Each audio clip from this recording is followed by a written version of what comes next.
border between Eritrea and Djibouti cast a long shadow over one of the world's most vital trade arteries, the Bab el-Mandeb Strait. This narrow passage, linking the Red Sea to the Gulf of Aden, is a lifeline for global commerce, connecting Europe, Asia, and Africa. The 100-kilometer standoff wasn't just a local feud, it risked global supply chains, with over $1 trillion in trade passing through these waters each year. Every day, tankers and cargo ships navigate these. كم تريوا زلهم بزي وشمتنا يا بابل مندب حدا كابتي أبزوان زي ني بوليتيكا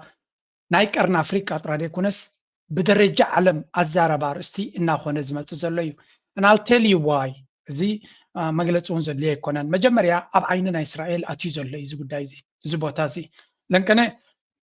حنتي انترفيو كريكمي أمز كبابينا استخايرت ياسا زي قدايزي دما نمنتاي انتاي ركبالو نمنتاي إلاما كجبرخل بلتقنا بحري زبلو زلوين انتايو كنريا كنفتنينا سلازي أبزي بوتازي سلست حيلتات اللوا يمن زبحلالو إيرترا زبحلالو جبوتي زبحلالو سلازي كابزن سلستين نتي جبوتي زبحل إسرائيل دارقا زغدفو يدمسل بزحات كالو سلزلوو بتحتي ناب سومالي لاند أتيومالو قداينا سوما نايزي يمن زبحل حلخلخ زلو كساب حجري تفتحي قداينا يمن بحجون كفتح زي كونه كنرينا أتسئلنا دما اتي ببلتقنا نابي إيرترا قزكاز كبر اسكان زياسم أوهج Your take on the significance of recognition and then obviously the situation with the Houthis, because I imagine that would be one of the key reasons why Israel is interested in Somaliland. So how do you see all of that? Yeah, sure. I think it's a good move by Israel. I think it's a rare example of Israel taking a diplomatic initiative that was cultivated over a long period of time, that was solid and sustained. And when it happened, it was strong enough to endure the external pressure and the backlash that everybody knew was going to come, and it came. Yet Israel and Somaliland were able to endure it together with Ethiopia, together with the Emirates, and I think it's a pretty smart move that I commend. I wouldn't read too much into it. Yes, it's a good wedge against Turkish imperialist expansionism in the Horn of Africa. Yes, it will provide intel, military, and economic benefits. እዚ ትሪእዎ ዘለኹም ብዛዕባ ናብ ሶማሊላንድ ዝገበርዎ ጉዕዞ ክሳዕ ክንደይ ኣገዳሲነት ክህሉ ኸውን ይብልዎ ኣለዉ እቲ ናይ እስራኤል ክኢላ ናይ እስራኤል ኣምባሳደር ኣብ ዩናይትድ ኔሽንስ እዩ ስለዚ ሓደ ዓብዪ በዓል ስልጣን ናይ እስራኤል ኮይኑ ብዛዕባ ናይ ቀርኒ ኣፍሪካ ምንቅስቃስ እስራኤል ገለ ካብቲ ንነዊሕ እዋን ሓሲባ ውፅኢታዊ ስጉምቲ ዝወሰደቶ ነገር እንተሎ እዚ ትሪእዎ ዘለኹም እዩ እናበለ ይዛረብ ናው ኣብቲ ካርታ ክትምለስ ከለኻ ኣብ ሑቲ ዝብል ምኽንያት እዮም ዝጥቀሙ ዘለዉ ንሑቲ ንምቁፅፃር ግን ኪኑ ክንጥምት ኣለና እዩ ዝብል ዘሎ እዚ ድማ ምስቶም ናይ ዞባውያን መሻርክትና ምስ ኢማራት ዘለና ምትእስሳር ምስ ኢትዮጵያ ዘለና ምትእስሳር ምስ ሶማሊላንድ ሰለስቴና ብሓደ ኮይና ንሰለስቴና ዘርብሕ እዩ ዝብል ዘሎ ካብ ቀፂሉ እንታይ ይብል እዚ ቦታ እዚ ናይ ስለያ ናይ ወታደራዊ ናይ ቁጠባዊ ረብሓ ክህልዎ ይኽእል እዩ ልዕሊ ኩሉ ድማ ነቲ ናይ ቱርኪ ምስፍሕፋሕ ኣብ ቀርኒ ኣፍሪካ ከምኡ ድማ ንስዑድያ እውን ይጠቕስዎ እዮም ንስዑድያ ንግብፂ ዝገብርዎ ዘሎ ምስፍሕፋሕ ንምድራት ንምቁፅፃር ንዑ ካውንተር ንምግባር እውን ኣዝዩ ኣገዳሲ ስጉምቲ ክኸውን ይኽእል እዮም ዝብሉ ዘለዉ ስለዚ በዓል ኣጀንዳ ናይዚ ጉዳይ እዚ ስምዕዎ ቀይ ባህርን የማስመለስ እቅድ ነው ያለን ቀይ ባህር ድሮም የኛ ነው አሁንም የኛ ሆኖ ይቀጥላል ማለት ነው ቀይ ባህር ቢመለስ ብናስመልሰዋለን ብዬ ተስፋ አደርጋለሁ ቀይ ባህር የሚገባው ለኢትዮጵያ ነው ስለዚህ ቀይ ባህርን ደግሞ እናስመልሳለን ቀይ ባህር ጉዞ እንግዲህ ያው ከህዝባችን ምንም አንፈልግም ከህዝባችን የምንፈልገው ሞራል ብቻ ትውልዱ ያው ይሄን ነገር እያየ ቤት መቀመጥ የለበትም እኛም መከተል አለበት ምንም ለሀገር ስለሆነ ድረስ ቀይ ባህርኛ ነው ለወደፊትም ለቀጣይም ቀይ ባህርኛ ሆኖ ይቀጥላል ማለት ነው ማስመለስም አለብን ከም ትሪእዎ ዘለኹም እዚ ዝመስል ካምፔይንስ ንነዊሕ እዋን በቲ ሃገራዊ ሚድያታት ብዝተፈላለየ መልክዕ ነቲ ህዝቢ ኒሞቢላይዝ ንምግባር ዝጥቀምሉ ዘለዉ ታክቲክ እዩ ቀይ ባህር ንምምላስ ተባሂሉ ወታደራት ናቶም ተበጊሶም ከም ዘለውን ሂወቶም ከፍሉ ከም ዝኽእሉን ቀይ ባህር ናቶም ስለ ዝኾነ ክመልስዎ እዮም ንዑ ዝኸውን ኩሉ ምድላዋት ከም ዘለዎም ብላ ዘረባ እዚ ካብ ዜሮ ዝተበገሰ ከም ዘይኮነ ንምንታይ ኣጀንዳ ይግበር ኣሎ ጽቡቅ ጌርና ነተዓብ ስእሊ ክንሕዞ ክንክል ኣለና ኤርትራ ድማ ኣብ ኣዝዩ ኣገዳሲ ቦታ ስለ ዘላ ነዚ ጉዳይ እዚ ኣስተውዒልና ክንሪኦ ክንክላለና ብርግጽ መንግስቲ ኤርትራ ኣካይዱ ዝፈልጥ ነቲ ኩነታት ድማ ኣስተውዒሉ ዝርኢ ከም ዝኾነ ብዙሕ ዘረባ ዘድልየና ኣይኮነን ግዳ ሓቂ ግን ዝመፁ ዘሎ ወለዶ እዚ ሕጂ ንእስተይ ዘሎ ነገራት ኣቃሊሉ ጥራይ ክጥምቶም ከም ዘይብሉ ብፍላይ ድማ ኣቲናዮ ዘለና መድረኽ እዚ ሕጂ ኣቲናዮ ዘለና መድረኽ ኣዝዩ ከቢድ ኣብ ርእሲ ምዃኑ ሃገራት ድሌታትን ብዲፕሎማሲ ጥራይ ዘይኮነ ኩናት ኣውጀን ሓይሊ ተጠቒመን ድሌትን ክገብራ ዝፍትናሉ ዘለዋ እየን እዚ ጉዳይ እዚ ድማ ንዓና ኣናኢስካ ክርአ ዝኽእል ጉዳይ ከም ዘይኮነ ምርዳይ የድሊ ሕጂ ኣብይ ኣሕመድ ክሳብ ሕጂ ስጉምቲ ዘይወሰደ ስለምንታይ ምዃኑ ንፈልጥ ኢና እቲ ኩነታት ንቁጠባ ናቱ ብኩሉ መንገዲ ከቢድዎ ስለ ዘሎ እዩ here is one example The impact of the oil supply disruption caused by the US-Israel aggression against Iran are now being felt in Ethiopia, roughly thousands of miles away from the Strait of Hormuz. In recent days, the East African nation has been experiencing a critical fuel shortage as the result of this crisis. In the capital, Addis Ababa, the impact has been truly devastating. Witnessing long fuel lines for days has become the new normal. It's now my 8th day standing in long lines to get fuel. Sometimes they even tell us to leave after the fuel runs out, even though we've waited for days. Then we have to look for another option. The crisis is truly distressing. ከም ትሪእዎ ዘለኹም ናይ ነዳዲ ፀገም ከምቲ ብልፅግና ክሸፋፍኖ ዝፍትን ዘሎ ሓቢዎ ክኸይድ ዝደሊ ዘሎ ከምኡ ከም ዘይኮነ ዋላቲ ሜንስትሪም ሚድያ ናይ እንግሊሽ ሚድያታት እውን ክዛረበሉ ጀሚሮም ኣለው ሓደ ካብኡ ድማ እዚ ሰብ እዚ ትሪእዎ ዘለኹም ንሸመንተ መዓልቲ ኣብ ሪጋ ሕሊፉ ከም ዘሎን ሙሉእ መዓልቲ ኣብኡ ውዒልካ ነዳዲ ተወዲኡ ኪድ ካልእ ድለይ ኢሎም የብሉና ሸመንተ መዓልቲ ሪጋ ገይረ ኣለኹ ኣነ እዩ ዝብል ዘሎ ሰብ እዚ ኣጋኒኑ ክትብልዎ ትኽእሉ ካልእ ክትብሉ ትኽእሉ ብልፅግና ዘለዎ ልችታት በለጭለጭ ከብሎ ይውዕል ኣሎ እቲ ከተማታት ህዝቢ ግን ሰሪሑ ንኽነብር ክንምንታይ ተሸጊሩ ከም ዘሎ እዩ ዝንገር ዘሎ ኣብይ ኣሕመድ ኣብ ሪጋ ዳይኹም ተሰሪዕኩም በር ነዳዲ ይሰኣንኩምን ኣቕሊ ጌርኩም ተፀበዩ ብምባል ብኣሽሙር ገይሩ ከም ተዛረቦም ይዝከር ዘሎ ግዳ ሓቂት ህዝቢ ከቢድ ዝኾነ ብድሆታት ይገጥሞ ከም ዘሎ እዩ ዝንገር ዘሎ ስለዚ ኣብይ ኣሕመድ ስለምንታይ ናይ ቀይ ባሕር ወይ ናይ ካልእ ውግእ ዘይገበረ እንድሕር ኢሎም ከዓ እታ መልሲ ብዝያ እያ ዘላ ነዳዲ ስለ ዝሰኣነ ነዳዲ ስለ ዘይብሉ ኩናት ብዙሕ ነዳዲ ድወስድ እዩ ኣብ ልዕሊኡ ድማ ኣብ ኩናት ንዕራት ኢኻ ኣብ ውሽጢ ዓድኻ ንዓቢ ሓደጋ ከምፃልካ ስለ ዝኽእል ዳግመ ግምት ንክገብር ገይርዎ ዘሎ እዩ እምበር እቲ ኣጀንዳ ዝተወደን ዝተኸፍለሉን ኣጀንዳ እዩ ስለዚ ንኩናት ድሕር ክብላ ይምኽኣለን እቲ ዘሎ ፀገም ይፈጢርዎ ዘሎ ነቲ ክኸዶ ዝደሊ ሓፂርዎ ዘሎ ንሱ We are facing serious challenges. There are times we have had to wait at least a week to get fuel. The impact is terrible. This all is due to the war in the Middle East. While Tehran's control of the Strait of Hormuz is aimed at ensuring the security of the key waterway. ብሃፈሻ ከም ትሪእዎ ዘለኹም እዚ ፀገም እዚ ዝፈጥሮ ዘሎ ከቢድ ዝኾነ ብድሆ ኣብ ኢትዮጵያ እዚ ብፀገም እዚ ድማ ነቲ ኣብ ስርዓት ዘሎ ኣብ ስልጣን ዘሎ ስርዓት እቲ ዝዓበየ ፈተና ኮይንዎ ዘሎ ንሱ ምዃኑ እዩ ዝንገር ዘሎ ስለዚ እዛ ሃገር እዚኣ እቲ ኩናት ከም ብሓድሽ ክቕፅል ምዃኑን ዋጋ ናይ ነዳዲ ካብ 120 ናብ 140 ክድይብ ምዃኑ እዩ ዝንገር ዘሎ and the problem is going to እናገደደይ ክኸይድ ምክንያቱ መጠን እቲ ነዳዲ ዝተሰኣነ ዓባይ ሃገር ስለ ዝኾነ እቲ ሃገር ዝብልዋ ዘለዉ መጓዓዝያ ካብ ሓደ ቦታ ናብ ካልእ ቦታ እኽሊ ድዩ መግቢ ድዩ ካልእ ድዩ ንኸተንቀሳቐስ ክኸብድ ስለ ዝኽእል እንተተንቀሳቐሰ ድማ ናይ ነዳዲ ክቡር ብክንደይ መዓልቲ ዝረኽብዎ ስለ ዝኾነ ብክቡር መጓዓዝያ ስለ ዝመፅእ ነገራት ካብ ንቡር ወፃኢ ዝኾነ ናይ ዋጋ ናሃሪ ከጋጥም ከም ዝኽእልን ነቲ ኣብ ሰንኮፍ ዘሎ ስርዓት ድማ ክፍንጅሮ ከም ዝኽእል እዮም ዝነግሩ ዘለዉ ካብ ሓሊፎም እውን እቲ ህዝቢ ኦልሬዲ ነቲ ኩነታት ከንብቦ ጀሚሩ ኣሎ ሓደ ካብኡ ድማ እቲ ንኣቢ ከትሕኖ ዝኽእል ዝነበረ ከትሕኖ ከም ዘይክእል ፈሊጦም ኣለዉ ስለምንታይ ከትሕኖ ይክእልኒ ቢካዝ ንባዕሉ እቲ ንዕኡ ከትሕኖ ኢሉ ዝጓየ ዘሎ ሃገር ናይ ህላዊ ፈተና መፂዎ ንህላዊኡ ይቃለስን ትልኽ ይብል ከም ዘሎን ይርዩ ስለ ዘለዉ ስለዚ ነቶም ፀላእቲ ተስፋ ዝህብ ሞራል ዝህብ ክኾን ከሎ ንዕኡ ግን ንብልፅግና ግን ከቢድ ፈተና እዩ ያደረጋል ነው የተባበሩት አረብ ኤሚሬትስ በሄደችበት ቦታ ሁሉ እየተመታች እየወጣች ነው የመን ላይ ወጣለች አሁን ሱዳን ላይ የምናየው ነው ምንም አይነት ተስፋ የላትም በብዙ ቦታዎች ላይ ውጤት የምታመጣበት ሁኔታ የለም ስለዚህ አብይ አህመድ ተፈላጊነቱ ምናልባት ከዚሁ ጋር ተያይዞ እያከተመ ሊመጣ ይችላልና መጪው ጊዜ ለአብይ አህመድ ጥሩ ነው ከዚህ ሻገር ጋር በተያያዘ በጣም የሚያስፈራ ነው እንታዮም ዝብሉ ዘለዉ ኢማራት ኣብዚ እዋን እዚ እቲ ኩነታትና ከበዳ ይኸይድ ከም ዘሎን ንባዕላ ኣብ ከቢድ ፈተና ከም ዘላን ርግፅ ኣብ ኩንነት ክንዛረብ ስለ ዝደሊ ኢማራት ከምዚ ናይ ዓቢ ሽግር ወዲቑ ኣሎ ንብል የለና ኢማራት ብፍላይ እቲ አቡዳቢ ዝበሃል ዝኣክል ሪሶርስ ኣሎ ቢሊየንስ ቢሊየንስ ገንዘብ ኣብ ኣሜሪካ ጥራይ ኣብ ስታክ ማርኬት ኢንቨስት ዝኾነ ኣሎ ኣብ ዝኾነ ሰዓት ክሸጦ ዝኽእል ሸይጡ ሽግር ክፈትሕ ክእል እዩ ዱባይ ኢዝ ኢን አ ቢግ ትራብል ዱባይ መብዛሕትኡ ኢንቨስትመንት ናቱ ኣብ ዓዲ ከም ትሪእዎ ዘለኹም እቲ ገዛውቲ እቲ ሂወት ናይ ኩሉ ብኢንቨስተራት ዝእለ ዝነበረ እዩ አቡዳቢ ግን ነዳዲ ሸይጡ ብዙሕ ገንዘብ ስለ ዘለዎ ነቲ ገንዘብ ኣብቲ ካፒታል ማርኬት ኢንቨስት ስለ ዝገብር ዝኣክል ገንዘብ ኣለዎ እቲ ገንዘብ ግን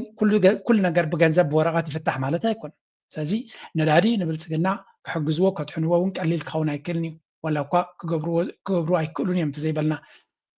ኩሉ ምሉ ርኢኻ ንኣቢ ክሳብ ሕጂ ኣብ ከምዚ ሓደጋ እውን ከውድቕዎ ዝኽኣሉ ከምኡ ድማ እቲ ሕሜት ዝበሃል እውን ንባዕሉ ኣብ ከቢድ ዝኾነ ሽግር ወዲቑ ከም ዘሎ እዩ ዝንገር ስለዚ እቲ ኩናት ተቐፂሉ ኩናት ክቕፅል ንደሊ ማለትና ኣይኮነን ግን እቲ ኩናት ተቐፂሉ ኣብይ ኣሕመድ ናይ ኢማራት ደገፍ ተዘይረኺቡ ብዘይ ደገፍ ናይ ኢማራት ድማ ብዙሕ ለውጢ ከምፅእ ዘይክእል ምዃኑ ተተራእዩ ምናልባት ክጓሓፍ ዝኽእለሉ መንገዲ ህሉ ዶ ኢሎም እዮም ዝዛረቡ ዘለው እስከ ንስማዕ እዮም ፈራውም እንደምታየው ቅርቃር ውስጥ እሱ ራሱን ብቻ ሳይሆን ኢትዮጵያን ነው ቅርቃር ውስጥ ያስገባ እንዴት ብትለኝ የኤምኦዩ መፈራረም ወይንም ደግሞ ዋጋ የሌለው ፊርማ ግብፅን ኢትዮጵያ ደጃፍ ድረስ በር እንድታንኳኳ አድርጓታል ግብፅ እስከዚህ ድረስ ኢትዮጵያ ለስንት ዓመት ሙሉ መሪዎቻችን የኢትዮጵያ መሪዎች በሩቁ ነበር ይዘዋት የነበረና በሱ ምክንያት ነው ሶማሌ ድረስ የገቡት ከዚያም በላይ ደግሞ አሁን ሶንታይም ዝብሉ ዘሎ ብሕፅር ዝበለ ብሰንኪ ናይዚ ዕንጅልና ዝመልኦ ኣካይዳ ንኢትዮጵያ ኣብ ከቢድ ዝኾነ ሓደጋ ዘእተዋ ሰብ እዩ እቲ ናይ ኢማራት ገዲፋቶ ከጋጥም ዝኽእል ፀገም ጥራይ ግደፎ ንኢማራት ክሕጉስ ዝክብል ብናይ ኢማራት ትእዛዝ ምስ ሶማሊላንድ ዝፈረሞ ኤምኦዩ ጥራይ ኣብቲ ከባቢ ዝተፀላእነ ሃገር ጥራይ ገይሩና ዘይኮነሲ ንግብፂ ኣብ ኣፍንጫና ብኩሉ መንጋጋና ብኩሉ መንገድና ብኩሉ ዙርያና ከም ተዓርድ ገይርዋ ደሎ ንሱ ይብላ ኣሎ እዚ ማለት እዩ መንግስቲ ኤርትራ ብቐረባ ምሶም ክሰርሕ ዝኽእል ዝነበረ እዩ ንኤርትራ ጓንዩ ንግብፂ ምስ ኤርትራ ጥቡቕ ዝምድናን ሽርክነትን ከም ትገብር ገይርዋ ኣብ ሱዳን ዘየድሊ ምትእትታው ብምግባር ግብፂ ዝነበራ ፅልዋ መሊሱ ከም ዝዓቢ ይገብረሉ ኣብ ሶማልያ ዘይሕሰብ ዝነበረ ናብ ሶማልያ ግብፂ ከም ተኣቱ ጅቡቲ ታብ ቀንዲ ኣብቲ ገባሕርና እውን እንትኾነ ናብ ኣውን ይኣትሉ ናብ ደቡብ ሱዳን ናብ ኬንያ እውን እንትኾነ ግብፂ ብዙሕ ኢንቨስትመንት ይገብር ከም ዘሎ ንርኢ ኣለና ስለዚ ኣብ መወዳእታ ንነብስና ከም ንኽበብ ዝገብር ዘሎ ባዕሉ እቲ ብልፅግና ዕንደራ ናቱ ዝፈጠሮ ኩነታት ምዃኑ እዩ ዝነግር ዘሎ ስለዚ እቲ ኤምኦዩ ንባዕሉ እንታይ ቁም ነገር ኣምፂልና ባሕሪ ዲና ረኺብና ኣብቲ ገባሕሪ ዲና ረኺብና ወደብ ዲና ረኺብና ብሙሉእ ብሓሶት ዝተገበረ ድራማ እቲ ድራማ ዝተገበረ ሓሶት እቲ በቲ ሓሶት ዝተገበረ ድራማ ዝወርደና ዘሎ ግን ኩንነት ዝኾነ ሓቂ ዝኾነ ፀገም ይመፀና ኣሎ ስለዚ ናይ ብሓቂ ኢትዮጵያ እቲ ዝዓበየ ክሳራ ዘጋጠማያ ብሰንኪ እዚ ናይ ብልፅግና ዕንደራ እናበለ እዩ ዝዛረብ ዘሎ ስለዚ ቀፂሎም ፎር ፕሪዲክሽንስ ፎር ዘ ፊውቸር ኣርባዕተ ግምታት ሂብ ንመፃኢ ኣብ ዝመፅእ ዘሎ እንታይ ክጋጥም ከም ዝኽእል መጀመርያ consolidation of power the upcoming election will not be a democratic but will be used solely to harden and solidify Abis personal grip on power. እዚ ሕጂ ዝግበር ምርጫ ኣብ ብልፅግና ክገብሮ ዝፍትን ዘሎ ሙሉእ ብሙሉእ ንስልጣን ኣብ ኢዱ ንክጥቕልል እዩ ስለዚ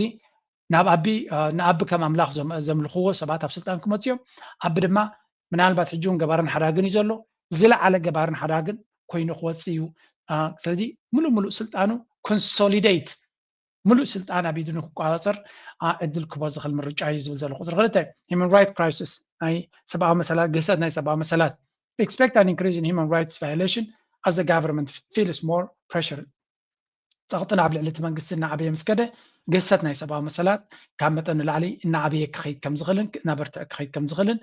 ትፅቢት ክንገብር ኣለና ይብላ ኣሎ ሳልሳይ regional explosions internal conflicts within Ethiopia's various regions are expected to worsen and explode. Up to the ውሽጣዊ ምፍንጃር ከጋጥም ከም ዝኽእል ኣምሓራ ድዩ ኦሮሚያ ድዩ ትግራይ ድዩ ኣብ ካልእ ክልላት ዝግበር ዘሎ ቃልሲ እቲ ናይ ኢትዮጵያ ኩነታት እናተበላሸ መስከደ ምፍንጃር ከጋጥም ከም ዝኽእልን እቲ ምፍንጃር ድማ ዝተፈላለየ መልክዕ ክሕዝ ዝኽእል እዩ ኣብ መወዳእታ ድማ total isolation Ethiopia faces diplomatic isolation potentially becoming a pariah state left without true allies because of this radical shifts in the long term. ኣብ መወዳእታ ድማ ዝተነፀለት ኢትዮጵያ ክፈጥር ክእል እዩ እዚ ድማ ብሰንኪቲ ዝገብሮ ዘሎ ዲፕሎማቲካዊ ዕንደራ ተነፅሎ ከጋጥማ ይኽእል እዩ እዛ ራብዓይቲ ነጥቢ ኣነ ምስ ኣይሰማምዓኒ ንኢትዮጵያ እስራኤልን ኢማራትን ሒዙ ስለ ዘሎ ምናልባት ኣብ ኣፍሪካ ከነፅሎ ዝኽእል ሓይሊ የለን ምክንያቱ ኩሎም ተመራሕቲ ኣብኡ ዘሎ ኣብ ኣፍሪካ ዘሎ መጋበርያታት ስለ ዝኾኑ ንኢትዮጵያ ከነፅልዋ እዮም ብናይ ኣብ ብቅዓትን ሓይልን ዘይኮነ እቶም ኣብ ጎኑ ዘለዉ ከም ዘይንፀል ክገብርዎ ስለ ዝኽእሉ እዚኣ ናይ መወዳእታ ነጥቢ ብዙሕ ቀበልቲ ኮይና ትስምዓንን ግን ኮይኑ ተሪፉ እቲ ኩነታት ናበይ ገፁ ክኸይድ ከም ዝኽእል ንክግንዘብ እየ ዝብለኩም ዘለኹ ናው እዚ ጉዳይ እዚ ግን ካባና እውን ሕልፍ ዝበለ ሽግር ኣለዎ I'm going to show you one thing ኣብዚ ከባቢና ዘጋጥም ዘሎ listen to this one ክልተ ነገር ከረየኩም እየ እዚ ኩነታት እዚ ብዓብ ስእሊ ናይተን ክልተ ሃገራት ዓረብ እሞ ክንሪኦ ከነተሓዞ ሽዑ ምሳና The Persian Gulf is on edge after a chilling warning from Tehran that if Iran's top leadership is attacked, the palaces of Arab rulers and residences of regional kings may no longer be safe. This is not routine rhetoric. This is a direct message aimed at Gulf monarchies that host American forces and security infrastructure across the Middle East. መጀመሪያ ኣብዚ ሓንቲ ነገር ከረየኩም እየ እዚኣ መስምዑዋ in that the United Arab Emirates is trying to absolutely destroy Saudi Arabia. Initially, I used to say that they're rivals. They're not really, I wouldn't say that they're direct enemies, but now I'm really starting to think that the United Arab Emirates seeks to encircle Saudi Arabia with Israel and basically fragment it. That seems like what's going on now. And this OPEC thing is just one symptom of a much larger strategy which is one of the reasons why I just absolutely hate the United Arab Emirates. Not necessarily because they're treating እንታይ ዝብል ዘሎ ኢማራት ምስ እስራኤል ተሻሪኻ ንስዑድ ዓረብ ከተዕንዋ ዓጢቓ ተበጊሳ ከም ዘላ ትፈልጡ ዶ ይብል ኣሎ እዚ ግን ብዘረባ ወይ እውን ብተሃዲድ ዘይኮነ ብተግባር ኣብዚ ቀረባ ኢማራት ካብ ኦፔክ ወፂያ ዝብል ግጭፍ ዝኾነ ናይ ሚድያ ካምፔይን ተገይሩ ነይሩ ብዙሓት ሓይልታት ዝደፍእዎ እዩ እስራኤል ዝደፍአቶ እዩ ኣሜሪካ ዝደፍአቶ እዩ ኢማራት ሰለስቲኦም ሓይልታት ብኩሉ ከም ዝዝረብ ኢማራት ኣዝያ ወሳኒት ሃገር ከም ዝኾነት ናይቲ ዞባ ምንቅስቃስ ኣብ ኢዳ ከም ዝምርኮስ ኢማራት ማለት ናይቲ ማእከላዊ ምብራቅ ቁፅሪ ሓደ ሓይሊ ከም ዝኾነ ንኸነንፀባርቕ ኩሉ ሚድያታት ነፍሲ ወከፍ ቻነል ናይ ሚድያ 3-4 ቪድዮታት ብዛዕባ ገይሩሎ it was a strategy ክሳዕ ክንደይ ኣብቲ ዞባ ሓያል ሃገር መን ምዃኑ ስዑድያ ዘይኮነ ኢማራት ምዃኑ ከፍልጡ ስለ ዝደለዩ ሓደ ኣብዚ ንውሕ ዝበለ ዘረባ እንዲዛረብ ሓንቲ ግን ኣብዚያ ዘርእያ ከረየኩም ኣብዚ እዚ እስራኤላዊ እንታይ ሊዛረብ መሲልኩም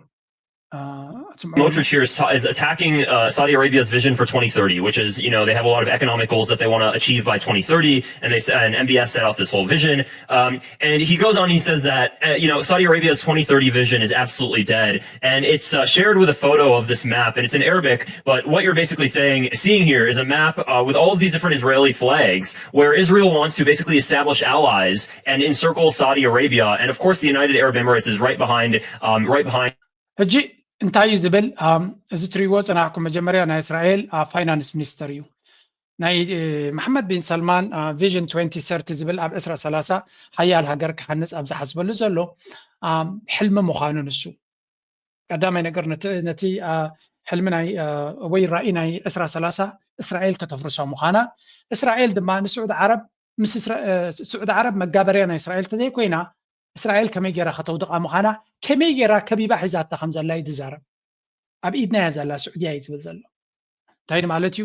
ኣብዚ ኣቕሪቡ ከሪአኩም ከሎ እቲ ካርታ ከም ትሪእዎ ዘለኹም ኢማራት ኣብ ዘላ ኣብ ኒዮ ባሕሬን ኣላቶ ኣብ ላዕሊ ኣብ ኢራቅ ኣለው የመን እዚ ሳውዘርን ስቴትስ ዝበሃል ዝነበረ ኢማራት ዝነበረቶ ነይሩ ኣብ ሱዳን ድማ ኣብርሃም ኣኮርድ ሲሎም መንግስቲ ሱዳን እውን ርክብ ገይሮም ነይሮም ስለዚ ኣብ ኢድና ኢኹም ዘለኹም ናብ ትኸድዎ የብልኩምን ዝመስል ዘረባ እዩ ነዚ ኩሉ ክግበር ድማ ቁፅሪ ሓደ ተሳልጥ ዘላ ኢማራት እዮም ዝብሉ ስዑድያ ንኽትበታተን ስዑድያ ንኸይሰልጣ ስዑድያ ንኽትፈርስ ዝግበር ዘሎ ኣካይዳ ብምሉ መን ይገብሮ ከም ዘሎ ክትርድኡ ኣለኩም ናው let me give you a better picture ቅድሚ ሕጂ እውን ብዙሕ ግዜ ተዛሪብና ኢና እቲ ፀወታ እንታይ ከም ዝመስል ፅቡቅ ጌርና ደጋጊምና ክንሪኦ ኢና እስራኤል ካበይ ተበጊሳ ንመን ትሕዛ ኣላ ወሽመጥ ሕርሙዝ ባቤል መንደብ ስዊስ ካናል እዘን ትሪያንግል ስሉሳዊ ስሉስ ህንፃ ዝና ንብሎ ነርና ትሪያንግል ረይቦ ኣብ ወሽመጥ ሕርሙዝ ምስ ኢማራት ብሓደ ኮይኖም ይሰርሑ ኣለዉ ስለዚ እንተኾነ ንኢራን ስዒርካ እንተዘየለ ድማ ዋላ ንኢራን ተዘይሰዓርካ ኢማራት ስለ ዘላ ከፊላዊ ቁፅፅር ክህልወና እዩ ዝብል እዩ ስለዚ ወሽመጥ ሕርሙዝ is a very important ኣብዚ ዞባ እዚ ሱፐር ፓወር ክኾኑ እንተኮይኖም እስራኤል ሱፐር ፓወር ክኾኑ ድሌት ኣለዎ ስለዚ እታ ሳልሰይቲ ኩርናዕ ቀርና ኣፍሪቃ እያ ባቤል መንደብ እዩ ሶማሊላንድ ኦልሬዲ ኣብ ኢዶም ሒዞም ኣለዉ ሶማሊላንድ ግን ኤግዛክትሊ ሓይሊ ትቦምንያ ነታ ኤግዛክትሊ ዝደልይዋ ዘለዉ ይረኽቡ ኣለውን መጀመርያ ወላ እውን ኣብቲ ናይ ወሽመጥ ሕርሙዝ ፐርሽያን ጋልፍ ማለት እዩ ኢማራት ሙሉእ ቁፅፅር ኣይትቦምንያ ዘላው ምክንያቱ እቲ ፐርሽያን ጋልፍ መን እዩ ዝቆፃፀሩ ኢራንን ዑማንን ዑማን ድማ ጠቕላላ ንእስራኤል ኣይትፈትዎን እያ that's why ሕጂ ድማ ነዚ ኩናት እውን ጠቕላላ ትቃወመ ዘላ ስለዚ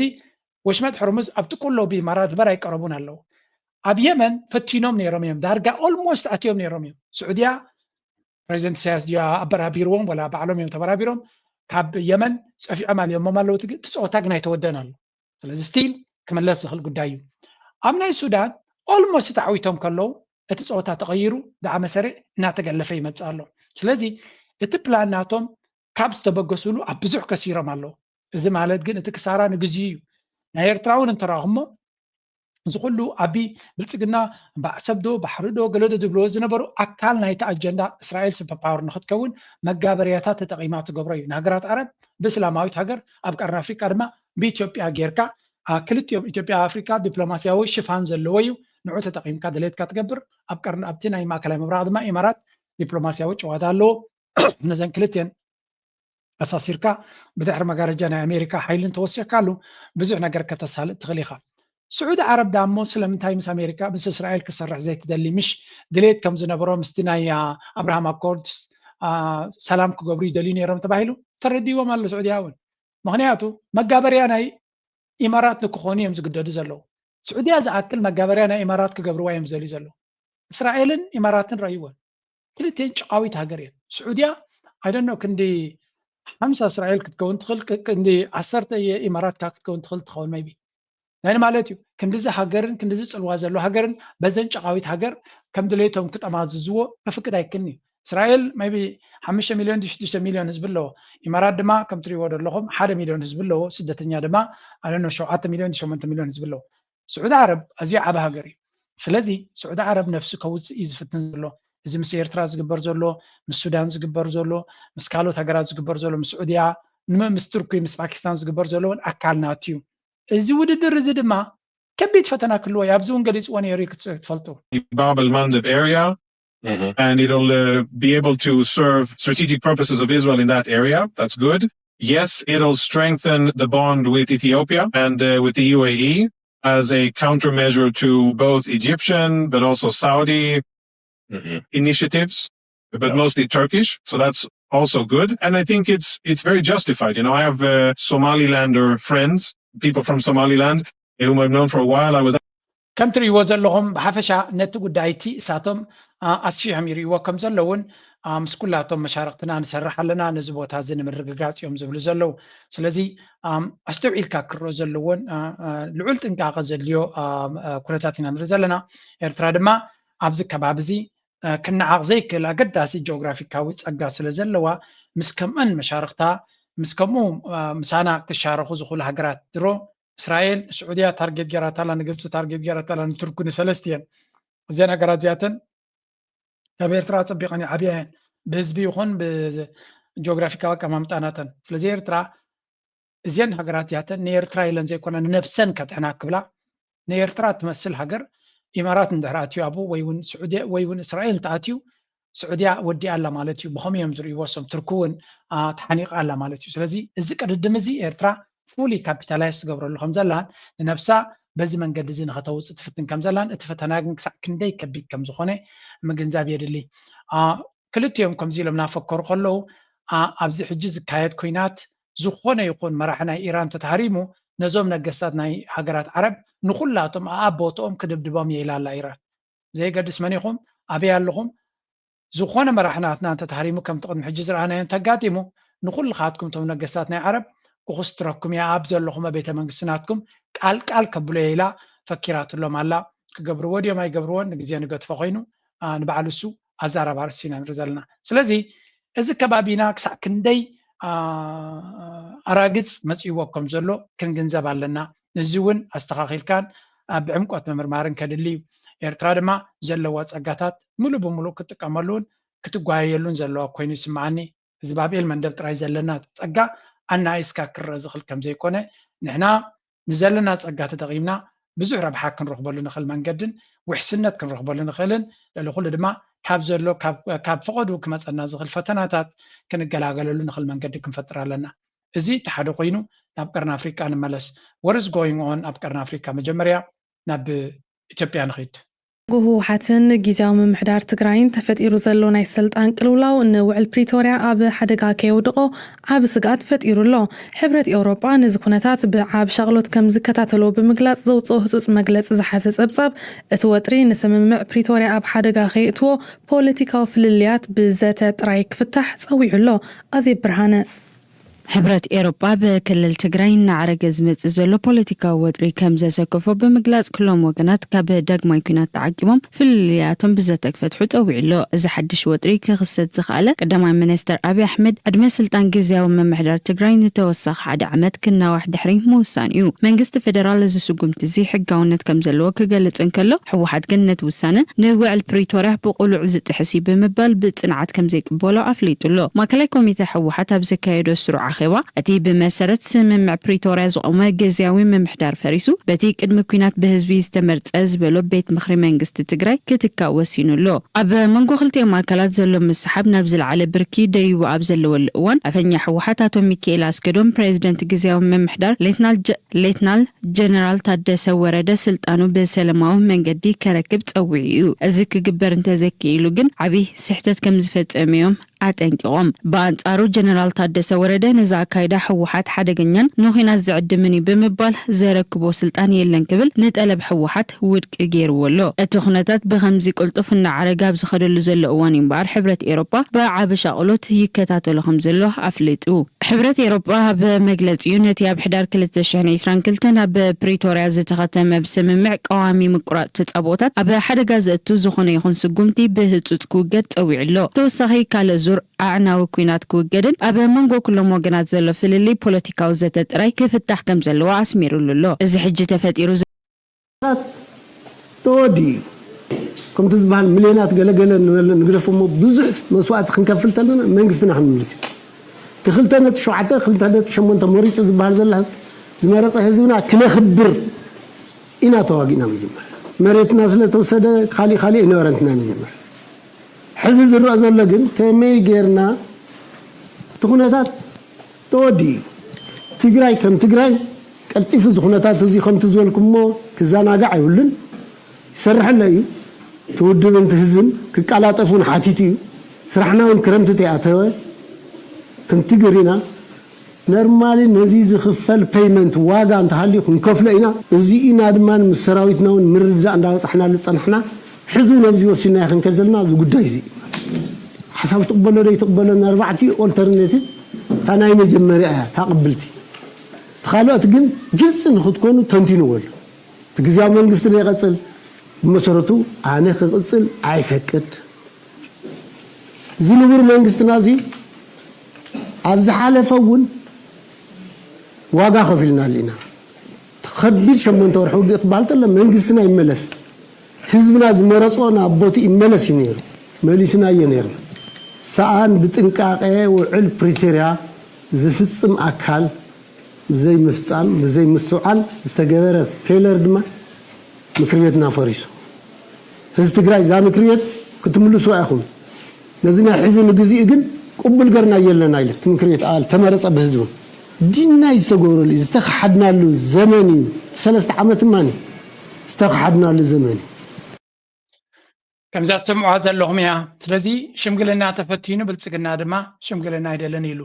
የአህመድ ከህወሓት አመራሮች ጋር እንዲነጋገሩ የቀረበላቸውን ጥያቄ በድጋሚ ውድቅ ማድረጋቸው ተነገረም። የፌደራል መንግስቱ ጣልቃ እንዲገባም ጥያቄ አቀርበለው ለጊዜ አስተዳደሩ ጥያቄ ማንሳታቸውም ታውቋል። የትግራይ ህዝብን በሁለንተናዊ መልኩ ክልከላ ውስጥ ያደረጉት ጠቅላይ ሚኒስትሩ የፕሪቶሪያው ስምምነት እንደፈረሰ ከገለጹ 7 ወራት አልፏቸዋል። ስምምነቱን የተፈራረምኩት ከጀነራል ጻድቃን ገብረትንሳኤና ጌታቸው ረዳ ጋር ነው። እነርሱ ደግሞ እኔ ጋር ናቸው። ያልተፈራረምናቸው አካላት ናቸው የፕሪቶሪያው ውል ይከበር የሚል ጥያቄ እያነሱ ያሉት በሚል የስምምነቱ ተፈራራሚ የሆኑን ህወሓትንም ምርጫ ቦርዳቸው በኩል ከም ትሪእዎ ዘለኹም ብልጽግና ሕጂ እውን እኒ ዘተ ሰላም ምስ ህወሓት ኣብ ውዕል ፕሪቶርያ ምስ ህወሓት ተፈራረመ ሕጂ እውን ምስ ህወሓት ንዓት ተዘራረብ ተባሂሉ ተሓቲቱ ንዑ እውን ክዘራረብ ፈቃደኛ ከም ዘይኮነ ገሊጹ ኣሎ እዚ ማለት ድማ ብመሰረቱ ነቲ ውዕል ፕሪቶርያ ደፍርሶ ዘሎ ጥራይ ዘይኮነስ ንክፅገን እውን ተበግሶ ክወስድ ዘይደሊ ነገር እንተሎ ኣብይ ኣሕመድ ምዃኑ ኢና ንርኢ ዘለና ብተደጋጋሚ ድማ እዩ ነፂጉ ዘሎ ነቲ ምስ መራሕቲ ናይ ትግራይ ክዘራረብ ዝሕተት ዘሎ ካልእ ቀፂሎም ፖለቲካል ዴድሎክ ትግራይ currently has no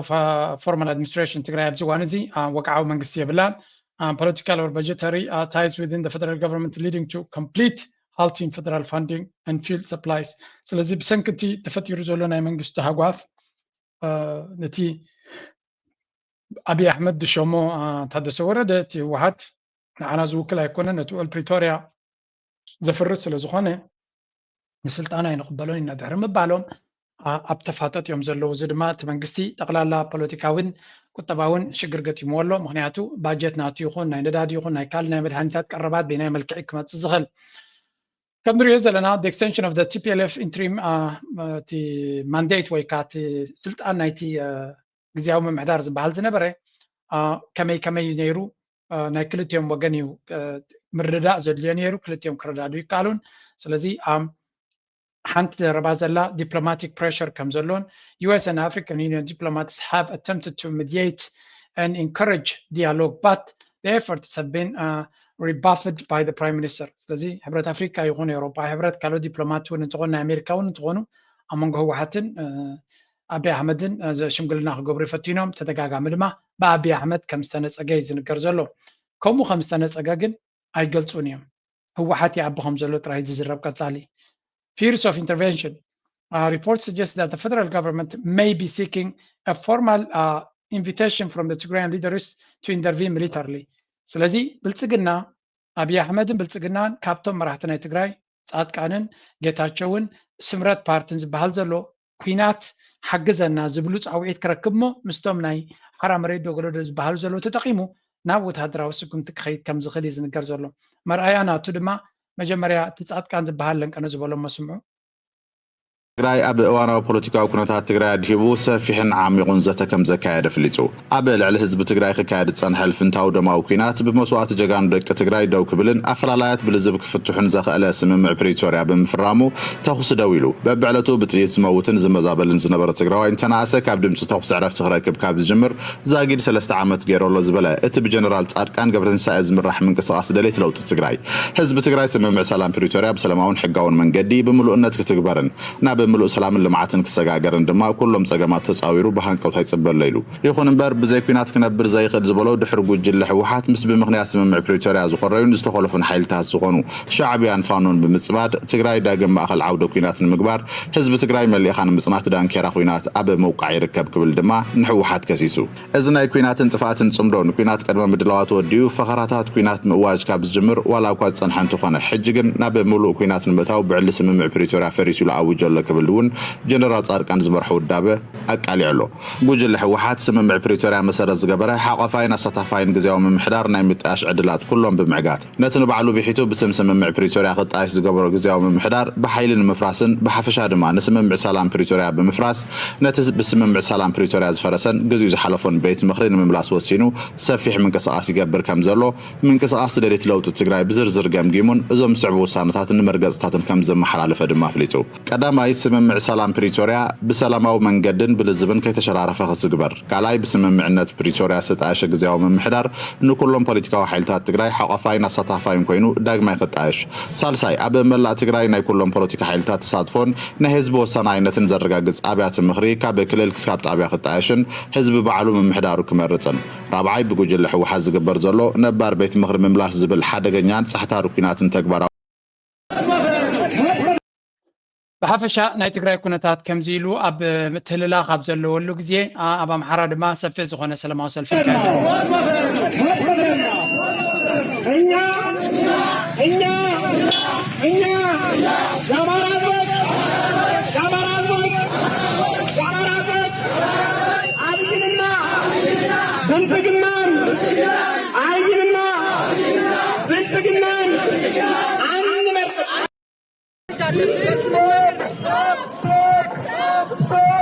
ከም ትሪእዎ ዘለኹም ሰላማዊ ሰልፊ ኣብ ኤውሮፓ ሰፊሕ ዝኾነ ሰላማዊ ሰልፊ ብኤውሮፓ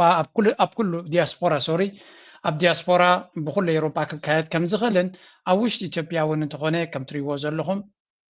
ሓረስቶት ሰላማዊ ሰልፊ ይገብሩ ከም ዘለውን እቲ ምርጫ ብልጽግና ክገብሮ ዝደሊ ዘሎ ነቲ ህዝቢ ነቲ ኩነታት ናይቲ ሃገርን ዝውክል ከም ዘይኮነ እዩ ዘርእየኩም look at these people I mean እታ ኢትዮጵያ ትበሃል ኣብ ገጠራት ክኸውን ከሎ ነዚያ ትመስል ኣብቲ ከተማ ክትሪእዋ ከለኹም ናይ ሰማይ ምድርን ፍልይ ትሪኡ ኣለኹም ትክክለኛ ምስሊ ናይ ኢትዮጵያ ነዚ ዝመስል ኣብ ከተማን ገጠርን ናይ ሰማይ ምድርን ፍልልይ ዘለዎ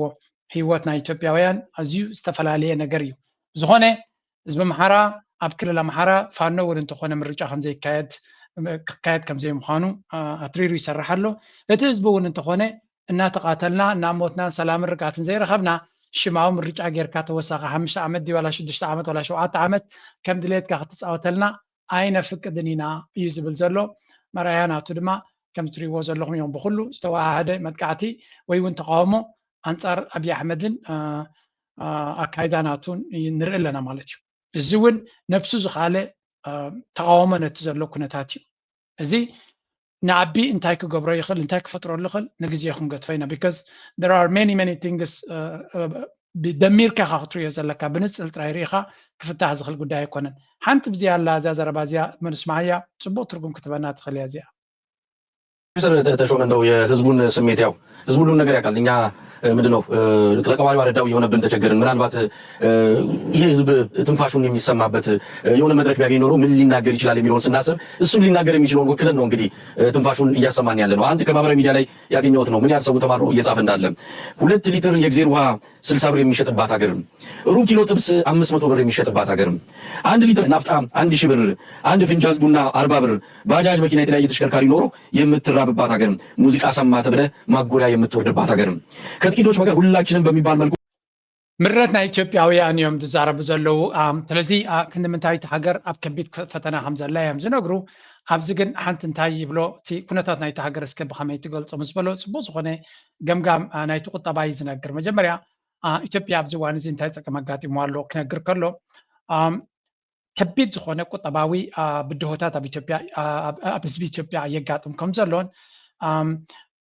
ሓደ ካብኡ ዝብሎ ዘሎ ኤክስትሪም ኢንፍሌሽን ድሮቱ ዝሓለፈ ምንሃር ዋጋታት ናይ ኣስቤዛ ናይ ካልእ ተደለይቲ ነገራት ማለት እዩ ስለዚ the speaker lists dramatic price increase for basic goods like water, coffee, fuel and food noting that the costs have risen tenfold in some cases ስለዚ ዋጋታት ናይቲ መሰረታውያን ዘድልዩ ንሰብ ማይ ክኸውን ይኽእል ቡን ክኸውን ይኽእል ነዳዲ ክኸውን ይኽእል መግቢ ክኸውን ይኽእል ካልእ ነገራት እቲ ዋጋ ብዓሰርተታት እፅፊ ወሲኹ ከም ዘሎ ኣብ ገለገሊኡ እዩ ዝብል ዘሎ ከምኡ ድማ ሰፊሕ ዝኾነ ድኽነት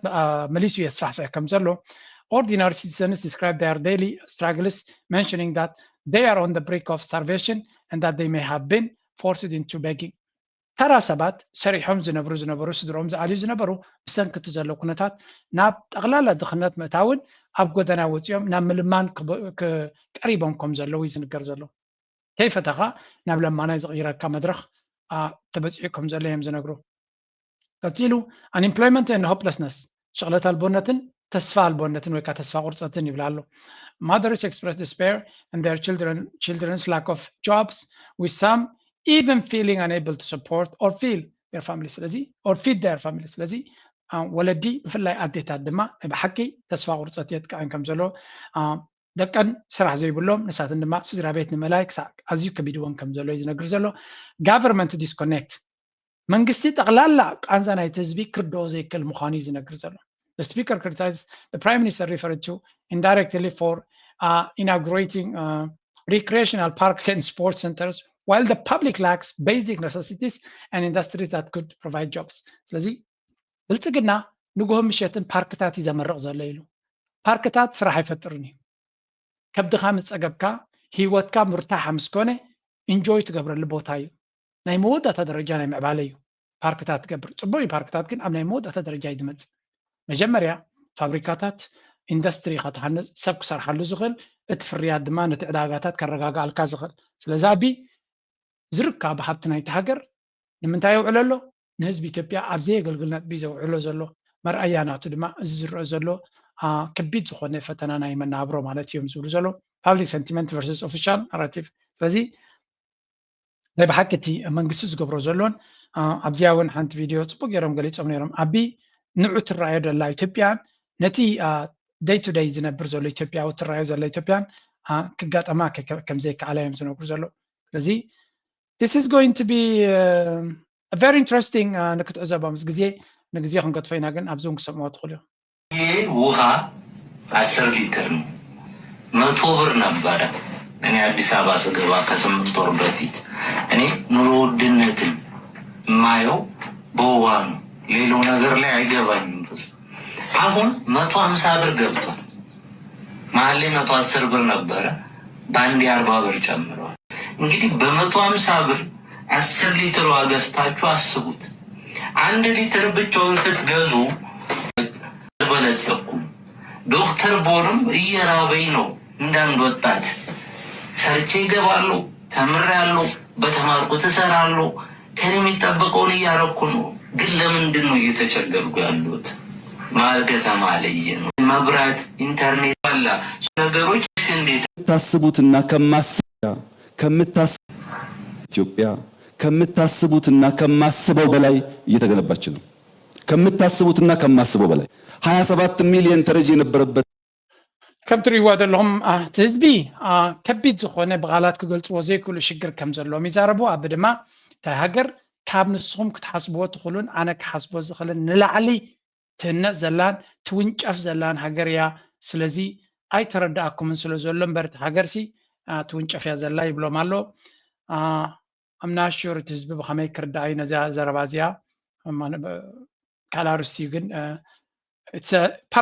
paradox እዮም ዝብልዎ ዘሎ ናይ ብሓቂ ኣብ ተራ ሰብ ክርድኦ ዘይክእል ደረጃ ሽግር ያጋጢሙ ዘሎ ካብ ቀፂሎም እውን ምስ ብልፅግና ናይ ቴዲ ኣፍሮን ብልፅግናን ባእስን ድማ ይቐፅል ኣሎ እዮም ዝብሉ ዘለዉ በት ወይም ደግሞ ወቀሳ ለምዶበት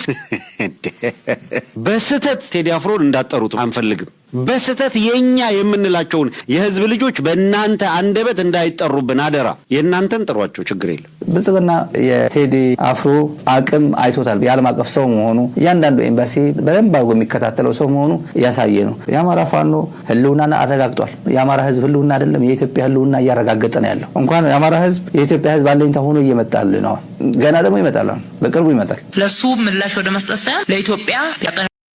أبي أحمد كيتردون خولهم تمالي أيكونن دو بحادة دمس خزاربوسي نحات حدهم كبال عزو علوزنا برز بإثيوبيا يحبرهم كم زليو اتزاقرم أمون قوز بي ميدياتاتنا يمحرانا يتقرعين زرعو زلوم حدنت متأممان ويون العما خانت إركا مفلات نابي حدا كابتك عند حمام رأسو غين وزليو نا يمحرا ميديا مستناي هو حد غيرنا إهادك بديلنا يلو زلوم كريتا مستناي هو حاتن ناي تقرعين أتحساسبا حباراو علامة كلهم يلقى زحسب أي نبرم بناي بلصقنا أتحساسبا لومي كل نجرزي سالا عشنتنا أبي تبجحيو جدما تيدي أفرو مستقاروسي صبغ شماي نبرون كاب تقارب لعلني يرتراي دفتي لهم زحركون سبات نير بزخونة أبزي وانزي تيدي أفرو زدرو فدرفي بتقارو تقبل نتروخي بلو ببحارو بقولهم سلازي تايبالاتيو ساقامكم فليتكم ساقامكم تفتحكم صبغيو بملاتكم تابت بلصقنا زلهم زناناتكم تاكيبو كندنا تيد افري كونيو يمزلوهم زلهم اتم تتقبابيلهم دما بل كبلهم يوعللو ቀኑ የዘመሩ በነገራችን ላይ እኛ ለሱ መልስ አንሰጥም እኮ መልስ ነው መልስ እየሰጠች እኮ ነው ያለችው ድንጋጤያቸው በሁሉም መስክ ነው ይውላችሁ ዲያቆን ሄኖክ የዘፈንን ኃጢያትነት ለማስተማር ዳስጣል የሚል ሙዚቃ ጠብቀህ አይደለም ለአብይ መገረድ ከፈለክ ነጠላህን መስቀል እያጣፍተህ ቤተ መንግስት በር ላይ ሲዘምር መዋል መብት የተጠበቀ ነው ወጣቱ ሰው አሁን በቃ ቴክ ኦቨር ካላደረገ ምናምን ሁሌ ያማረርን ፖለቲክሱ እኛን እንደማይመለከተን አድርገን እየኖርን የፖለቲክሱ ገፈት ቀማሾች ነን እኛም በቃ ማለት ሰርተ ካልበላ ሰላም ከሌለ ምናምን ወጣቱ ማለት ነው እኔም ያን ስታንድ አፕ ኮሜዲ እንድጽፍ ያደረገኝ ነገር አንዱ ይሄ ነው በቃ ምን ዩኒቨርሲቲ ተምረን ከብዙ ሰዎች ጋር እንድሆን መስታይታል ሶሉሽኑ ምንድነው ብለህ ታስባለህ ምን አሁን ሁሉ ጊዜ የተባለ ነው አይ ይሄ የዞር ጉዳይ እኮ እንደማይጠቅም ላይ ያሉት የሚያውቃሉ ነው ማለት እኮ ግን አሁን ገበያው ይሄ ሆነ በቃ ይሄ ነው እየተሸጠ ያለው ሐሳብ አሁን ሐሳብ ጠፋ መሰለኝ እየተሸጠ ያለው ሐሳብ የሐሳብ በቃ እሱ ሆነ ኢትዮጵያ ኣብዚ ዋንዚ እቲ ዓሌታውነትን ፀቢብነትን ሲ ሕማቅ ምዃኑ እኳ እናተፈልጠ እቲ ድሽየጥ ዘሎ ኣብ ዕዳጋ ተጠላብነት ዘሎ ኣርስስ እዩ ስለዚ ዋላ እቲ ሰብ ነቲ ሕማቅ ነገር እናፈለጠ ንዑ ንክገብር ዝግደድ ዘሎ ንዑ ክገብር ይመርፅ ኣሎ እናበሉ እዮም ዛረቡ ኣብ ሓቂ ዘገርም እቲ ኩነታት ናይቲ ሃገር ወሪዳቶ ዘላን በፂሓቶ ዘላን ባት ኣጋይን እቲ ዲስካሽንስ ካብ መንስያት ዝወፅእ ዘሎ ሓደ እንታይ ኢሉ ነይሩ እቶም መንእሰያት ኣብ ኢትዮጵያ ዘለኹም ሓፊልኩም ሰላማዊ ሰልፊ ዘይትገብሩ ገሌልኩም ኣብ ደገ ኮይንኩም ትዛረቡ ዘለኹም ንብልጽግና ኣይኮነን ሰላማዊ ሰልፊ ክንገብር ንክንድግፎ ሰላማዊ ሰልፊ ክንገብር ከማን የሸግረና ኢሉ ፈፂንካ መትሓዚ ዘይብሉ ስርዓት እዩ እንታይ ከም ዝገብር እውን ማንም ዝግምቶ የለና በላይ ይዛረብ ስለዚ እቲ መንእሰይ ከምዛ ጥቅምና የሚለው ነገር እየቀረ መጣ። አሁን በስታንዳፕ ኮሜዲ እነዚህ ነገሮች እየገፉ ይመጣሉ። እነዚህ በደንብ እንዴ እነሱ እስካላቆሙ ድረስ እንደኛ ለምን እንቆማል? ማንን ፈርተን እንቆማለን? ወንድሜ ምን ያስፈራል እንዴ? የሚመጡት ነገሮች ያንን ተከትሎ ሊመጡ የሚችሉ ነገሮች ማለት ነው። አዎ ይሄን ነው እኮ የምልህ። እኔ ከዚህ በፊት ሌላ ጓደኞች የሚላቸው ነገር አሁን እንደዚህ ፖለቲካ ነገር ስትሰራ የዜናውም ላይ ምናምን አለ ከዛ አንተ መንግስት ነካሽ ምናምን ይላል። በጣም ተሳቆ ነው የምልህ። መንግስት እኮ አንተን እየነካ ነው። ወፍታል ምን ያሳከኛል ነው የምልህ። እሱም ይነካል። ብሓፈሻ እቲ ንቅሓት ናይቲ መንእሰይ እውን ካብ ግዜ ናብ ግዜ ናዕበየ ዝኸይድ ዘሎ እቲ ስታንዳፕ ኮሜድያን እዩ እዚ ብዙሕ ግዜ ሓንቲ ነይራቶ እንተዝረኸባ ነይረስሓ ሞትኩም ነርኩም ነቲ ብልፅግና ቆርቦቱ ክሳብ ዝቕለጥ እዩ ዝሃርሞ ግን I wish I could find it ሓንቲ ጆክ ነይራቶ ናቱ ክሳዕ ክንደይ እቲ መንግስቲ ዲስቶርትድ ከም ዝኾነ ቀዳምነት ናይቲ ሃገር ህዝቢ እንታይ ይደሊ ዘይጥምት ኣብ ናይ በይኑ ህውተታ ክነብር ዝመርፅ ምዃኑ ነቲ ህዝቢ ድማ ጠቕላላ ናይ ህዝቢ ቃንዛ ናይ ህዝቢ ፀገም ናይ ህዝቢ ሽግር ክርዶ ዘይደሊ መንግስቲ ምዃኑ ብልፅግና ዝገልፅ ነይርዎ ግን ኣብ ካልእ ግዜ እንተረኺበ ከምፃልኩም ክፍትነ ቢካዝ they're really እቲ መንእሰይሲ ቀቢፅዎም እዩ በቃ ካብዚኣቶም ወላ ሓንቲ ክመፀና ዝኽእል የለን ሕማቆም ፅቡቆም ኩሉ ሪና ኢና ወላ ሓንቲ ክገብሩ ዝኽእሉ ኣይኮነን እድልና ንርኢ ሓይነቱ እቲ ድፍረት ይራየካ እዩ ኣመና ምስ ከፋካ ኩሉ ግዜ እቲ ድፍረት ናብ ናይ መወዳእታ ደረጃ እንዲ ዝድሂብ ግን ኣገይን ብልፅግና ድማ ንክንደይ ሰባት ኣጥፊሉ ሕጂ እውን ኣብዚ ሕጂ እውን ኣንተ በቲ ክኢላ ክነግረኩም ከሎ ካብ ሕጂ ንድሓር ሞር ኣግሬሲቭ እናኾነ ክኸይድ ምዃኑ ምክንያቱ ንህላዊ እዩ ዘገድሶ ስለ ዝኾነ ዝኾነ ይኹን ዕንደራ ወይ ዝኾነ ይኹን ዘረባ ንሱ ዘይደልዮ እንተሎ ከቢድ ስጉምቲ ክወስድ ከም ዝኽእል ከም ርዱእ ጌርኩም ውሰድ ወይም ዝብል ዘሎ ብዝኾነ ኣብ ኢትዮጵያ ዘሎ ኩነታት ብልፅግና ፈጢርዎ ዘሎ ኩነታት ብኸመይ ክወፃ እዩ እንታይ ክገብር እዩ ንዑ ዝምልከት ኮይኑ ኣብቲ ውሽጣዊ ጉዳዮም ክሳብ ክንዱ ውሽጣት ኢና እዝንትን ክንብል ኣይንኽእል ኢና የስ ንዓና ብቐጥታ ዝፀልወና ጉዳይ ስለ ዝኾነ ንዓና ታርጌት ዝገብር ስራሕ ስለ ዘለዎም ሸለሊልና ክንሓልፎ ወይ እውን ሓንቲ ከይተዛረብካ ክትሓልፎ ትኽእል ነገር ኣይኮነ ምክንያቱ ንግሆም ምሸትን ብዛዕባና ክዛረቡ ይውዕሉን ይሓድሩን ኣለዉ ክፈርዱና ይውዕሉን ይሓድሩን ኣለዉ ስለዚ ከም ኤርትራዊ እውን መልሲ ክህብ ነቲ ኩነታት ርዩ ሕማቅ እውን ክምነየሎም ከምቲ ንሶም ዝምነይሉና ዘለዉ ሕማቅ ክምነየሎም እውን ሓጢኣት ኣይኮነን ምክንያቱ ንሳቶም እውን ሕማቅና ጥራይ ስለ ዝምነዩ ዘለዉ ሓደ ብሓደ ንኸውን ማለት እዩ ክቕፅል እየ ናብቲ ዝቕፅል ክንሓልፍ Well, the history is that the Eritrean people never had the right to decide for themselves. The UN placed them in part of Ethiopia as a confederation in 1952. And then in 1962, the emperor forced them to become a province rather than as an independent state. So that started the war. So I said, I believe they should have a referendum. I asked Meles, well, how do you feel about Eritrea becoming independent? He said, the Ethiopian people don't like that. They want Eritrea to stay as part of Ethiopia. And I said, well, can you do anything about it? He says, I'm not going to fight them because then they'll go back to the mountains and have enough. Fight back again, yeah. So he said, well, we'll have to live with that. But I know the Ethiopian people don't like that. In my opinion, the 1998 war was started by Meles. ብሓፈሻ እንታይ እዩ ዝብል ዘሎ ኤርትራውያን ሳሕቲ ካብ ናይ መራሕቲ ናይ ኣሜሪካ ዝወፅእ ሓቂ እዩ እዚ መራሕቲ ናይ ኤርትራ ሲ ብመሰረቱ ናፅነቶም ዝተነፈጎም ዝተኸልከሎም ህዝቢ እዮም ኣብ 52 ናፅነቶም ካልኦት ሃገራት ኣፍሪቃ ኣብ ዝረኽብሉ ዝነበሩ ናፅነቶም ዝግባኦም ክነሶም ብዘይ ድሌቶም ኣብቲ ናይ ኮንፌደሬሽን ዝበሃል ምስ ኢትዮጵያ ቆሪኖማ ነቲ ዘይደለይዎ እውን እንተኾነ እቲ ናይ ሽዑ ዝነበረ ንጉስ ካብቲ ፌደሬሽን እውን ከም ዝጠቕለላ ህዝቢ ኤርትራ ተቃሊሱ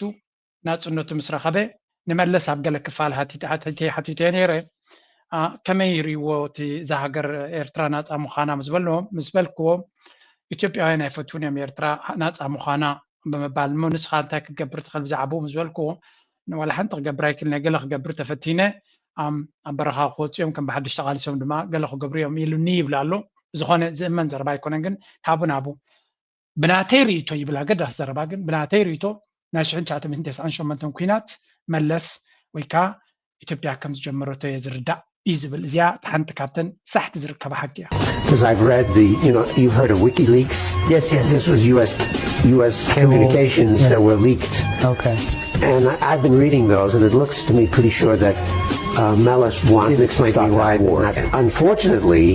there are UN sanctions against Eritrea, which I think are totally unjustified. أموداتا كم زيل كاغت مسكرت غلي خاجن ولا حنتي هيرمان كوهني زبالزي ولا حنت لو تكم الله يكالن إيرترا بيلا جراميس أطول كده حرس عدق كايت أو تكم كم تري وصل لهم بزخنة تيكينات كابتو كليك زوج حبري تخن رخلنا إثيوبيا كم تجمرة ويملس كم تجمرين أنفلت بزخنة قبل الإيرترا دم أبزي وعلى تو جرا وريدنا بليز النازس كاليت دم الله لين كنا شورت شير قبل ولا جلا زي خاص كسموه The logic behind this position of the United States. Okay, maybe you can clear up for us Iran's role in this region. There is no role for Iran in this region. Eritrea is not for sale. Eritrea is not for sale. Not for Iran, not for Israel, not for the United States, for nobody. If Eritrea is not for sale, then how do you justify providing arms for Hamas? And how do you justify providing arms we don't even have any diplomatic relations with any Palestinian organization. እዚ ክስ ዝመፅእ ዘሎ ኣብ 2011 ናብ ቤሉ ዝገበረ እያ ትሪእዎ ኣለኹም እቲ ክስ ክሳዕ ክንደይ ዘየለ ነገር ከሲሶም ኣብ ሽግር ክእትውካ ከም ዝኽእሉ ኤርትራሲ ኣብ እንታይ ምስ ከበዳ ንእስራኤል ኣብ ከብዲ ኣትያ ንሓማስን ገለን ከተዕጥቕ ኩሉ እዚ ነገራት እዚ ኣብቲ እዋን እቲ ምስ ሓማስ ርክብ እንተለካ ብዘይቃለ ብዘይዝኾነ ይኹን ፀገም ገላ ከውርዱልካ ፀገም የብሎምን ስለዚ ኤርትራ ምስ ሓማስ ርክብ ኣለዋ ምስ ኢራን ርክብ ኣለዋ نال شباب تعتقيا أب السودان تقاومن مقبار أب إيرترا زل منقسس زي وردو نجري يلن حق المزرعة كل جزء دعريتها من إسكا قطرية خلقها قبل اليوم زورد زنبرة الزق جاي يزح الصوت يركع ما درس الجواك عينتي بحارة تحطه يبلايكو حتى ما ناتي ملسد اللي خيكون كنت حتى نزل لغيلوا انتي دا تحطه كم زربان خزر بمو اتكست رايس لزقاد السكمي نحنا نتيجنايو نحنا أي وعلناين لكم كسمعوا تقول نجري يلا تقدر حكر ما ساعة زرب تصحيف تحطه نبريزنت زاكل تحاتيتي يوم زبلو شو مس حماس ركب على تباهيلو of course كنا تسقيو جن انت زي لهم تايلو مخصص وو شو أبدو أنا تدمع انت شنو عصرت عدن مين ستريم ميديا يأمني نير سبي عملوا نيري لذي إيرترا زوردسي هيا انتهلو حليفيس أن حكم خوني له كابزيتات استبقسي مثلا حادث انتهي له صحيف نيربزي حنتبع أنا قرس انتبع الجازيت انيا انتهي له إيرترا قدا كتل عللنا ندلنا تبلو لهم جن نا إيرترا نا أمريكا قدا كل عللنا إيرترا تدلنا نحري لكم تزارب سماع لغن على هذا زيد ما استوعلو الجدا نا أمريكا كل على كله فنجي كبيرهم يمزل علويلا نعبنت look at what happened to Libya ليبيا أو كنت شحن سلسلة قدام استل عليه انتهي جيرهم لا انتهي مرافيت يوم لا لوكات السودان وين كمو ناب أبراهام أكوردس كتاعتو يخم تقريلهم زقبروا انتهي جيرهم مالو سلزي أمريكا قداك العلو خلو كل جزء كالب بومباق أبي روم يمزل علولكا إيرتراويان تتنقو زمسل زربايو و زخونا يخون قدانا إيرترا كل على لنا دلينا نحنا أجن كابتز حلفة جيجات هدما تمرتك وسطنا جدا تمرتك وسط خلالو تعمد كاترا يكون كدون خلو داين دلنينا سلازي بزوقين بتي إيرترا قدا كل على الله اتسقمنا اتناد ما كسرقلنا كقرفلنا دلينا عفشا وإيرترا ما ترس نزبل دما استراتيجيك كوست لاين إيرترا بزو استراتيجيك هوا قدا سنزولوك سابشنش 400 زخون أفتق بحري كم زلوا يزبال زلو ناي مسمرنا ينقد دما محنوقو خم زلوان regional buffer. It is a direct across the Houthis. Historic outlier, Eritrea is only African nation that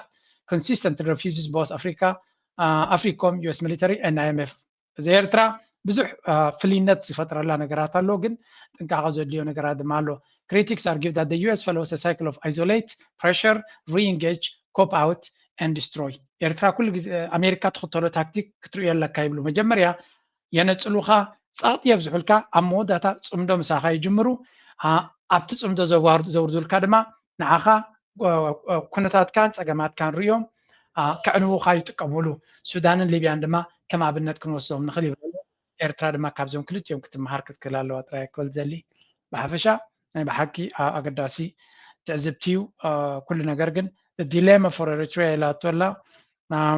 The pro-lifting sanctions would provide much-needed economic relief and decades of financial isolation. The con, normalization likely requires Eritrea to join the axis of resistance and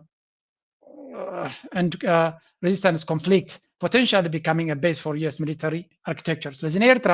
በቲ ሓደ ገዳ ክለዓለላ ትደሊ በቲ ካልእ ድማ እቲ ሰላም ምግባር ድማ ናይ ኤርትራ ወታደራዊ ቤዝ ድዩ ካልእ ነገር ንኣሜሪካ ንክትብ ክሓትዋ ክእሉ ይኽእሉ እዮም ይብሉ ኣለዉ። ግን ኤርትራ ኣይሆፕ ነዚ ነገር እዚ ቻለንጅ ጌራ ትስዕሮ ትኸውን። ብሓፈሻ ግን ክብድ ዝበለ ብድሆ ከም ዘለዎ ኢና ንርኢ ዘለና። ናይ መወዳእታ መደበይ በዚያ ጌርና ክንውድእ። I traveled to Gehetele. In Asmara, the air rarely climbs above 28 degrees. The lowlands near the Red Sea are vast, more than 100,000 hectares of land, largely untouched, weighty. This land is naturally fertile. Every year, rainwater rushing down from the mountains carries ሓደ ኤርትራዊ ኢንጂነር ካብዚ ኤውሮጳ ናብ ኤርትራ ከይዱ ምስ ኢንጂነራት ናይ ኤርትራ ጽቡቅ ዝኾነ ናይ ስራሕን ከምኡ ድማ ዝኾነ ፕሮጀክት ንሱ ክሰርሖ ዝኽእል ምስ ኤርትራ ተረዳድዩ ነዛ ቪድዮ ድማ ክምለስ ከሎ ሰሪሕ ምፅዋ ነዛ ዲጋ ናይ ጋሕቴላይ ድማ ብተኣምር መንገዲ ዝገልፃ ሓደ ካብቲ ዝብሎ ኣዝዩ ሰፊሕ ጎላጉል በዚ ዲጋ ዝክህነፅ ዝኽእል ክለምዕ ዝኽእል ገና ዘይተተንከፈ ስቡሕ መሬት ከም ዘሎ ይነግር።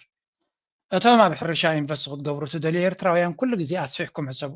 ኣስፊሕና ንሕሰብ ምክንያቱ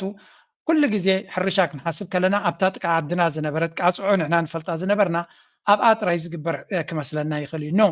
ኤርትራ ኣዝያ ሰፋሕ ሃገር እያ። ገና ዘይተተንከፈ ድንግል መሬት ኣለዋ። እዚ ኩሉ መንግስቲ ሰሪሕዎ ዘሎ ገጀፍቲ ዲጋታት ድማ ክሳብ ሕጂ ፖቴንሻል ናቱ 10% እውን እቲ ትሕቲኡ ዘሎ መሬት ንመልማዕ ኣይተጠቀምናሉን ኣለና። ስለዚ ነዚኦም ከምዚኦም ዝኣመሰሉ ፕሮጀክታት ድማ ብኸመይና ክንሰርሖም ንኽእል ኤርትራውያን ብግሩፕ ተኣኪብና ኮኦፐራቲቭስ ለትሰይ ኣብ ሓደ ዓዲ ዘለኹም ኣብ ኤውሮጳ በሰይ ኣብ ሓንቲ ንእሽተይ ከተማ ዘለኹም ዲኹም ደቂ ዓዲ ዲኹም ደቂ ከባቢ ዲኹም ደቂ ዕሩቕ ዲኹም ደቂ ቤት ትምህርቲ ዲኹም ዝነበርኩም 20 ሰባት 50 ሰባት ሕጊ ዘለዎ ኣገባብ ብምምላእ ገንዘብካን ንብረትካን ኣዋህሊልካ ሓደ ካባኻ ድዩ ገለ ድማ ጽባሕ ንጎ ሕጂ እኳ እንተደይደልና ጽባሕ ንጎ ናብ ኤርትራ ከይዱ ንከምዚ ዓይነት ሕርሻታት ብምግባር ንነፍስና ንስድራ ቤታትና ልዕሊ ኩሉ ድማ ንሃገርና ንዓድና ዓብ ኣበርክቶ ክንገብር ንኽእል። ነዚኣ እውን ክትሓስቡ ላይለ የምፅአኩም። እቶም ብፍላይ ኣብ ዓውዲ ኢንጂነሪንግ ካልእ እዚ ንቁጠባዊ ምህናፅ ትምህርቲ ዘለኩም ፍልጠት ዘለኩም ኣብ ኤርትራ ብዙሕ ከተበርክትዎ ትኽእሉ ነገራት ከም ዘሎ ይሰምዕ ኣለኹ። ብዙሓት ከምኡ ክእለት ዘለዎም ቴክኒካል ክእለት ዘለዎም ብፍላይ ኣብ ኤርትራ ከይዶም ብዙሕ ኣበርክቶ ይገብሩ ኣለዉ። ሓሳብ ተለኩም መደብ ተለኩም ነዚ እውን ኣብ ግምት ክትእትዎ ከተሓሳስብ ኢለ ምክንያቱ ናይ ዝሓውና ዛንታ ብገለ ስለ ዝሰማዕኳ እየ ናባኹም ዘቕርባ ዘለኹ። ብዓብዪ እቲ ሃገር ናይ ኩልና ኢደኢድካ ከድልያ ምዃኑን ኩልና ድማ በቢዓቕምና በብንኽእሎ እንተጌርና ነቲ ንደልዮ ምዕባለን ግስጋስን ክንበፅሖ ኢና። ናይ ሎሚ ኣርእስቲ ኣብዚ ክውድየ ላይክ ምግባር ሼር ምግባር ኣይትረስዑ እናበልኩ ክሰናበተኩም እየ። ተንኪዩ